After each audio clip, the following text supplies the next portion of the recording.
মন ভেঙে গেলে করণীয় কি? এটা খুবই গুরুত্বপূর্ণ একটি বিষয় এবং আমাকে অনেকেই বলে যে হুজুর, my heart is totally broken, আমার মনটা ভেঙে চুরে চুরমার হয়ে গিয়েছে, হোয়াট ক্যান আই ডু, আমি কি করতে পারি? এটা অনেক জরুরি একটি বিষয় এবং এটি যদি কেউ জানতে পারে, টিপসগুলো অ্যাপ্লাই করতে পারে, ইনশাআল্লাহ তার যে ভাঙ্গা হৃদয় এটা জোড়া লেগে যাবে। এই জন্য আজকে আমরা ফার্স্ট যে ইস্যু নিয়ে কথা বলবো সেটি হচ্ছে আমাদের মন যদি কখনো কোনো কারণে ভেঙে যায়, এটা অনেক রিজন হতে পারে। কেউ কোনো আঘাত দিয়েছে, কেউ কষ্ট দিয়েছে, কিংবা কোনো একটা সম্পর্ক ছিল ভেঙে গিয়েছে। বিভিন্ন রিজনে আমাদের হার্টটা ব্রেক হতে পারে, এটা ভেঙে যেতে পারে। তো আজকে আমরা জানবো তিনটি উপায় যেটা অ্যাপ্লাই করলে আমাদের মনটা ভালো থাকবে, আমাদের ভাঙ্গা হৃদয়টা জোড়া লাগবে। আপনারা সবাই শুনবেন তো ইনশাআল্লাহ? মাশাআল্লাহ। যখন আপনার মনটা ভেঙে যাবে, ফার্স্ট খুব মনোযোগ দিয়ে একদম চোখে চোখ রাখেন, হৃদয় থেকে শুনেন, কান দিয়ে শুনলে হবে না, হৃদয়ের একটা কান আছে, এটাকে খাড়া করা। যদি মন কখনো ভেঙে যায়, এটাকে ঠিক করার জন্য, কষ্টকে হালকা করার জন্য জাস্ট গো টু দ্য গ্রেভইয়ার্ড, কবরস্থানে যাবেন।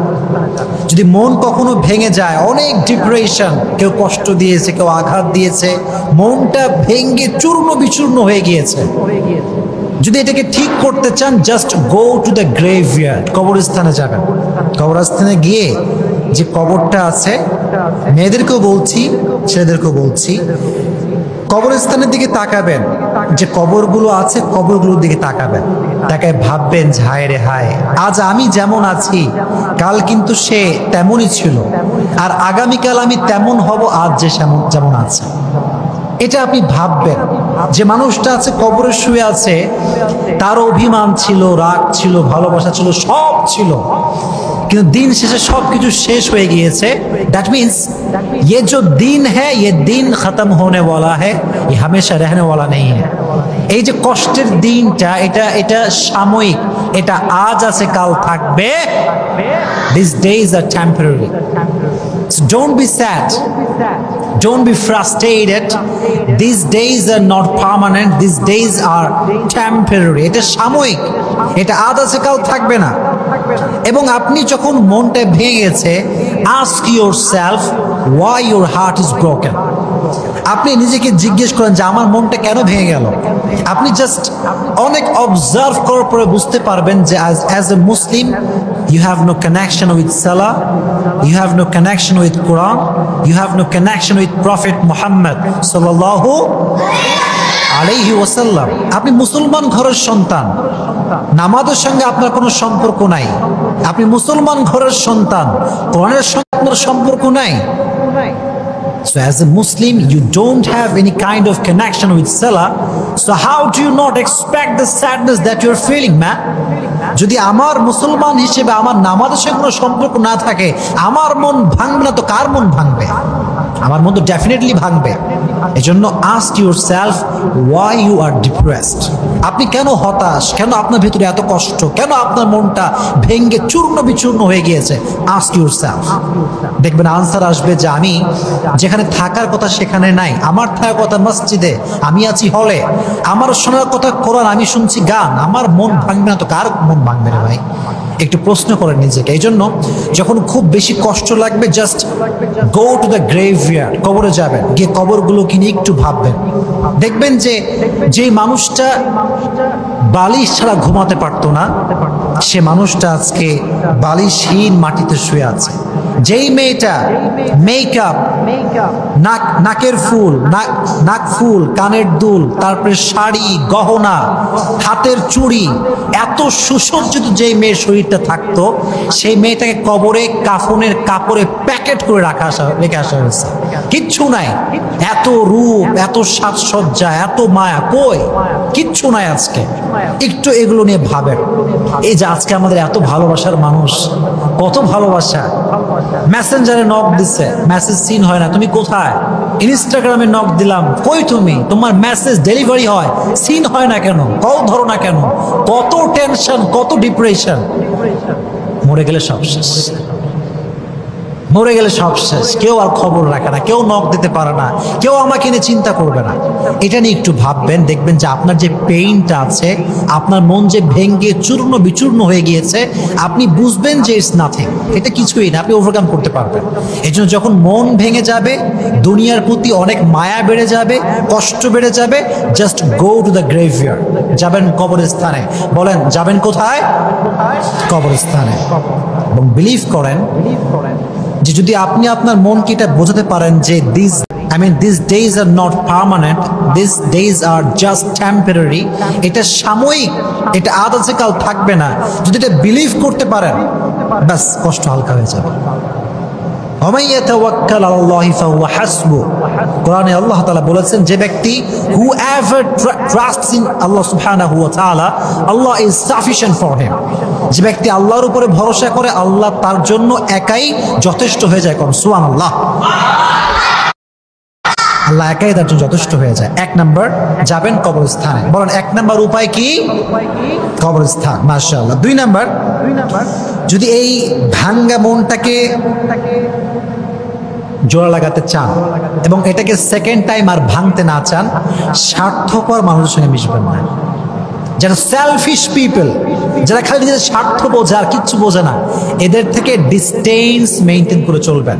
কারণ স্বার্থপর মানুষ অলওয়েজ আপনাকে ভেঙে দিবে, জোড়া লাগাবে না। ভেরি অ্যালার্ট, আমরা অ্যাজ এ মুসলিম স্বার্থপর মানুষের সঙ্গে সম্পর্ক রাখতে পারি? রাখবেন না। এরা খালি আপনার মন ভাঙবে, আপনার ছাকা দিয়ে ব্যাগে করে ফেলবে। এই জন্য খুবই সাবধান। স্বার্থপর মানুষের সঙ্গে আমার কোনো সম্পর্ক নেই, কারণ স্বার্থপর মানুষ খুবই ডেঞ্জারাস ভাই। এরা জীবন যৌবন সব শেষ করে দিবে আপনার। এই জন্য স্বার্থপর মানুষের সঙ্গে সম্পর্ক রাখবেন না। আপনার সম্পর্ক থাকবে মাসজিদের সঙ্গে। কিসের সঙ্গে? মাসজিদের সঙ্গে আপনার সম্পর্ক থাকবে। এবং মনে রাখবেন, আমাদের যে কষ্ট ভেতরে থাকে এটা কেউ দেখতে পায় না, কিন্তু যখন কেউ আমাদেরকে মারে, আঘাত করে, এটা সবাই দেখতে পায়। মনে করেন যে আমাকে কেউ একটা ঘুষি দিচ্ছে, আমি চিল্লাম, উফ, একটা আওয়াজ করলাম, সবাই শুনলো, সবাই বুঝলো। কিন্তু আমাকে যদি কেউ কথা দিয়ে আঘাত করে, এটা একদম এখানে যায়, এই কষ্ট কেউ দেখতে পায় না। এই জন্য তারিক জামিল বলতেছিলেন সেই দিন যে जो जख्म जबान से उसकी आवाज निकली है उसको हर कान ने सुना है, लेकिन जो जख्म की आवाज दिल पे होता है ना, वो किसी को सुनने में नहीं आती। যে জবানের আঘাত, মানে আঘাত দিছে মানুষ, আমি চিল্লাইলাম, উ করলাম, এটা তো সবাই শুনতে পায়, কিন্তু যে মনে আঘাত করে, এই আওয়াজটা কেউ শুনতে পায় না। শুধুমাত্র শুনতে পায় একজন, তিনি কে? এটা শুধুমাত্র আল্লাহ তাআলা শুনতে পান। এই জন্য স্বার্থপর মানুষদের সঙ্গে মেশা যাবে। দুই নাম্বার আমল। তিন নাম্বার যে বিষয়টি আপনি করবেন সেটি হচ্ছে, মন ভেঙে গেলে, আমি জানি এটা প্রচুর পরিমাণে কাঁদতে মনে চায়, মনে হয় যে একদম চিল্লা ফাল্লা করে কান্দি, একদম সবকিছু একাকার করে ফেললে মনে হয়। আচ্ছা ঠিক আছে, আমি আপনাকে পারমিশন দিলাম যে আপনি কান্না করবেন, বাট একটা সময় আছে। সময়টা কখন? যখন সবাই ঘুমিয়ে যাবে, যখন ফজরের নামাজের সময়ের কাছাকাছি সময়, অর্থাৎ তাহাজ্জুদের সময় উঠে যাবেন। ঘুমাবেন না, ঘুমানোর বাদ দিয়ে উঠে যাবেন। তাহাজ্জুদের জায়নামাজে যত কাঁদতে মনে চায়, এই কান্নাটাকে আপনি একটা ওসিলা বানান গুনাহ মাফ করাবার জন্য। ফর এক্সাম্পল, আপনার মনটা ভেঙে গেছে, খালি কাঁদতে মনে চায় আপনার, আপনি তাহাজ্জুদে ওঠেন, জায়নামাজ বিছান, রবের দরবারে সিজদা দেন, মন ভরে কাঁদেন আর তওবা করেন। আপনার মনকে ঠিক করে দিবে কে? আপনার মনটা জোর লেগে যাবে ইনশাআল্লাহ। এটা খুব জরুরি একটি বিষয়। তাহাজ্জুদ আপনার মনকে শান্ত করে দেবে ভাই। এটা এক অসাধারণ জিনিস। এটা যে পড়ে সে বোঝে, এটা যে মানে সে এটা বোঝে। এজন্য যদি কাঁদতে মনে চায়, তাহাজ্জুদে জানামাজে কাঁদবেন, পারা যাবে ইনশাআল্লাহ। আর সকলে একটি দোয়া পড়বেন বেশি বেশি, আমার সঙ্গে পড়েন। রব্বানা আতিনা ফিদ দুনিয়া হাসানা وفي الآخرة حسنة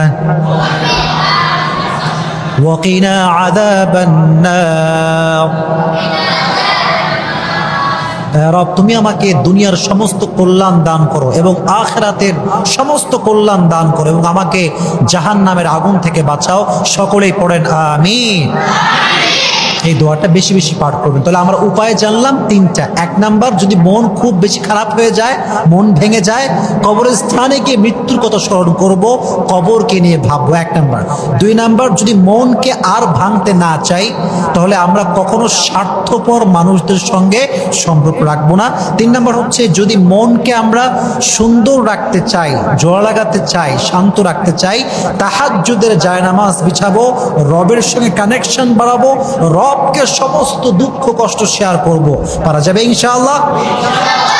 আল্লাহ রাব্বুল আলামিন এই বিষয়ে আমাদের সবাইকে আমল করার তৌফিক দান করুক। আমরা সকলে পড়ে আমিন।